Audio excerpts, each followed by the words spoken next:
Well, something pretty exciting got delivered today. It's a Unicomp New Model M shipped to me in Johannesburg, South Africa, all the way from Lexington, Kentucky in the US. Now, I'm not going to bore you to death with the whole history of the IBM Model M and Unicomp. If you're watching this video, you already know all about the Model M and you know exactly who Unicomp are. What you want to know is whether this new Model M is any good. Well, let's unbox this thing and find out. First thing you're going to notice is the packaging is really no nonsense. You get a plain brown cardboard box for shipping. It's pretty big. I suspect that's because they use the same box to ship the larger keyboards that they sell as well. Cut open the tape and there's another plain brown box for the keyboard itself, with some air pillows to keep it in place.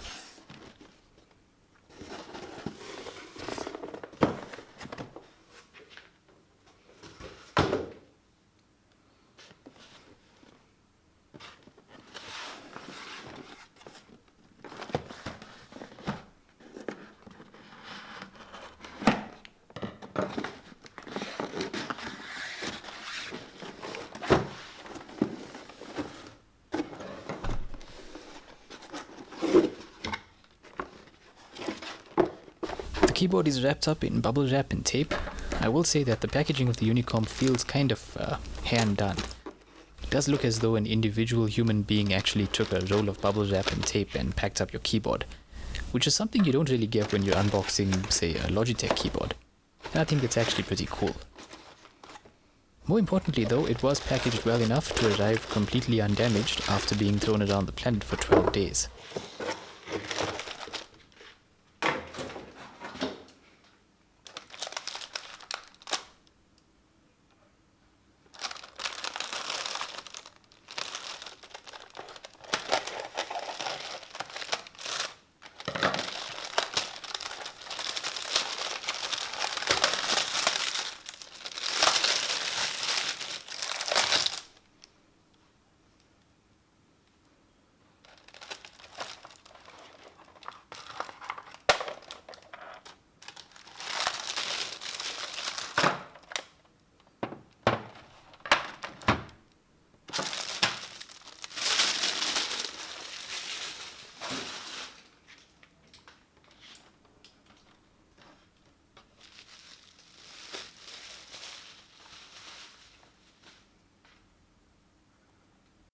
Other than the keyboard and your invoice, the only thing in the box is a note letting you know that it's apparently normal for keys to come off during shipping, and explaining how you can reattach them.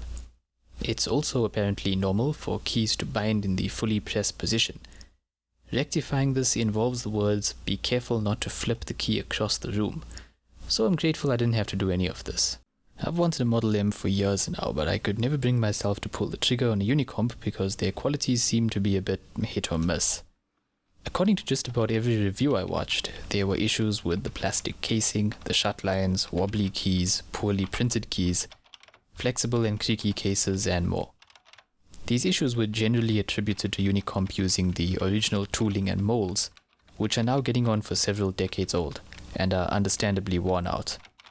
For the massive combined cost of the keyboard plus shipping, it was a gamble I wasn't willing to make. With this new Model M, Unicomp makes a point of stating that they're using brand new molds and tooling, which had me hoping that the quality issues would be resolved. Let's get the bad news out the way first. There are still a few quality and presentation issues here. The keys are mounted with a generous amount of slop in them, and it's possible for some keys to rest in a crooked position. The shape of the space bar is also a bit shoddy, and you can clearly see that the edges are not actually molded straight. On the back of each key there is also a divot, which I assume is from when excess material is cut off after removing the key from the mold.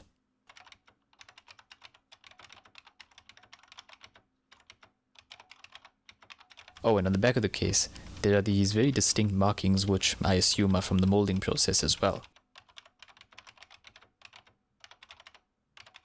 My keyboard also came with a very obvious smudge on the frame, although that wasn't really a big deal and it wiped right off. Now the good news.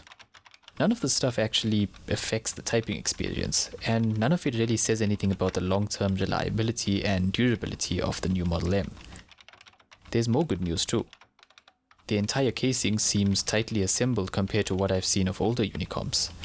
The shut lines still aren't 100% perfect, but it does look a lot better than it used to be. There is minimal flexing if you try to twist the board, and no creaking to be heard.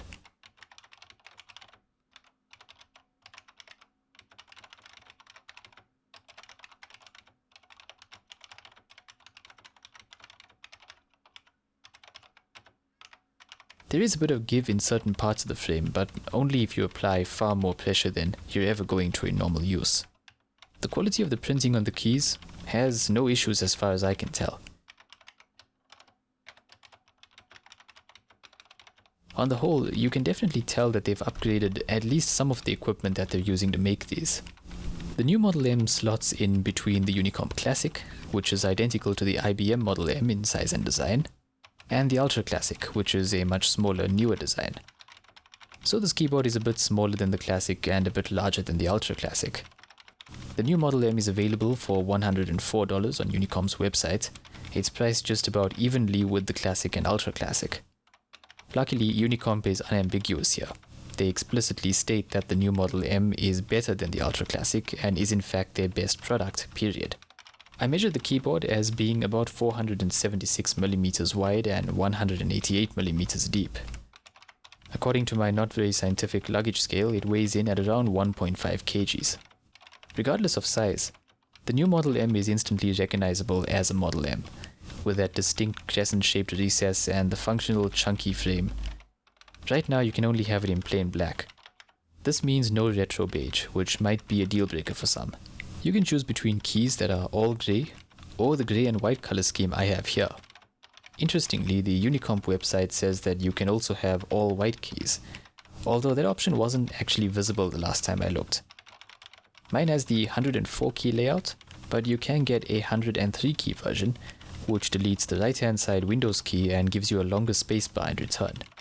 You'll pay $3 extra for that configuration. And in case you're wondering, the keys are single piece, made from PBT, so these are not two-piece keys and keycaps like the original IBM Model M.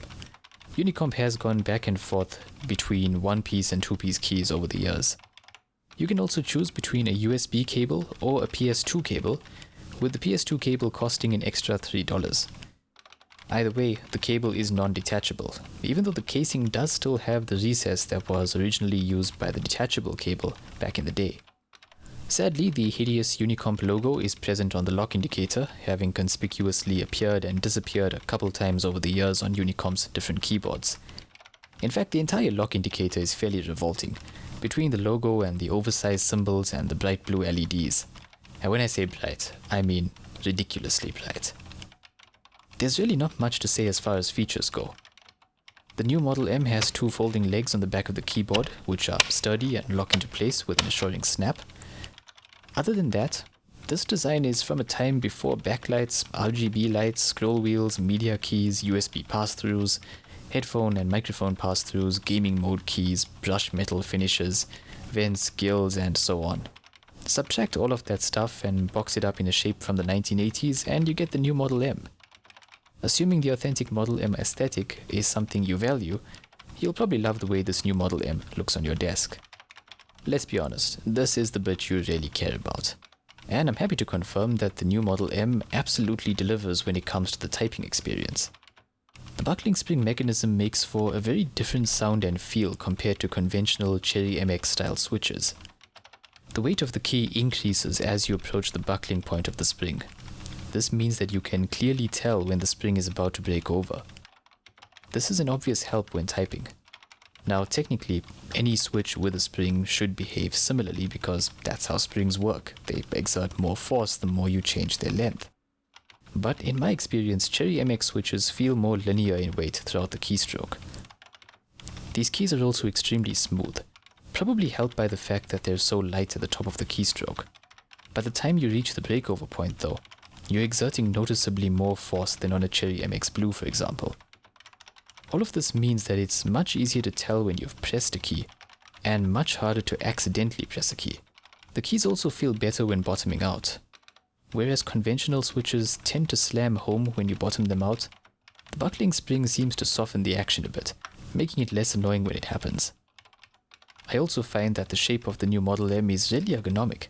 That concave design with the rear legs extended, plus a palm rest I took off another keyboard of mine, makes for the most comfortable typing setup I've ever used. The difference in feel between the buckling spring mechanism and conventional switches used in most mechanical keyboards means that you'll probably have to spend some time getting used to the new Model M. It's also not the best option for serious gaming since it only has 2-key rollover, although it'll do just fine for games which don't require pressing many keys all at once. For typing, however, I can fully understand why so many people swear by the Model M. I really think that most people who try this keyboard and get used to it are probably never going to want to give it up. Another thing this keyboard delivers on is sound. A lot of it. This is a loud keyboard even by the standards of modern mechanical keyboards. It's also a very different sound compared to conventional switches. I decided to record a comparison between the new Model M and my Cherry MX Brown and Blue keyboards.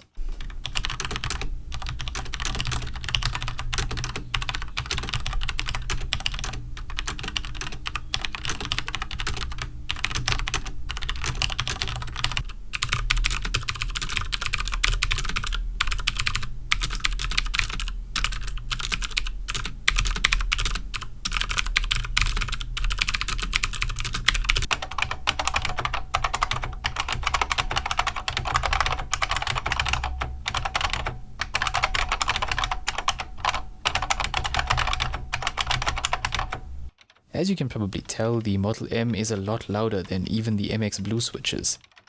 The Blues have more of a sharp click, while the buckling springs have a duller, fuller, sort of thunking sound. I actually only occasionally use the MX Blues, since I find that their sound becomes annoying quite quickly. Even though the buckling springs are louder, their lower pitched sound is, I find, more pleasant. The Model M also lets off a distinct pinging noise as you release the key and it pops back up, allowing the spring to extend to full length again. I know that this does irritate some people, but I personally find it quite enjoyable. One word of caution though, this keyboard is definitely loud enough to annoy other people in your vicinity. I can fully understand why offices full of people might have been happy about the new, quieter generation of keyboards that superseded Model M's back in the 90s. If you share an apartment with someone, or you're thinking of using one of these in an office, it would be the decent thing to check if everyone will be okay with a lot more noise before making a Model M a permanent fixture on your desk. As far as dealing with Unicomp, I can't fault their level of service. My order shipped out within about 3 hours of placing it. Their website isn't exactly a stylish online store, to put it kindly, but don't let that put you off. From what I've experienced, Unicomp does their job pretty damn well. Also, I've only ever read and heard positive things about their customer service and willingness to do various types of customization. Keep in mind though that they ship via FedEx, at least for international orders. Unfortunately, things didn't go quite as well with them. FedEx missed their own scheduled delivery date by 4 days, and most of that delay seemed to be in getting the package out of their Memphis hub. Now, I understand that FedEx and their Memphis facility are involved in the distribution of COVID supplies, and I'm sure they're facing the same strains that most businesses are due to the pandemic. I really wish that they simply provided a more realistic date to begin with. In their defense, there is a PDF somewhere on their website which explains the delays currently affecting different parts of the world. But obviously, I only went looking for that after they blew past their first date. I think most reasonable people are going to take the initial delivery date at face value. So yeah, if you're shipping from Unicomp with FedEx, just keep in mind that the delivery date you're given up front might not happen. Unfortunately, I don't have an original IBM Model M to draw comparisons to. But that doesn't really bother me, and I don't think it should bother you either. After all, there is no longer an IBM Model M being produced, which means that comparisons between the Unicomp New Model M and the IBM Model M are purely academic at this point. Now, I would love to buy a brand new, sealed in box, surplus stock IBM Model M from the 1980s, but I've seen the kind of prices those things command, and it's out of my reach. It's out of reach of most keyboard enthusiasts, in fact. So, if we want an IBM, we're going to have to turn to the regular second-hand market, where you're either going to pay a large amount of money for a keyboard in okay-ish working condition, or a huge amount of money for a keyboard that's been professionally refurbished, bolt modded, and is almost as good as new. Either way, you'll be getting a keyboard that's at least 25 years old at this point. And so, for most people, the Unicomp is probably the most sensible option for getting the Model M experience. And happily, it's a very good option. The new Model M is not a perfect keyboard. It does still have some quality blemishes here and there. but absolutely none of it dampens the enjoyment of using this thing. If, like me, you are not a domestic customer, then this isn't going to be a $104 keyboard for you.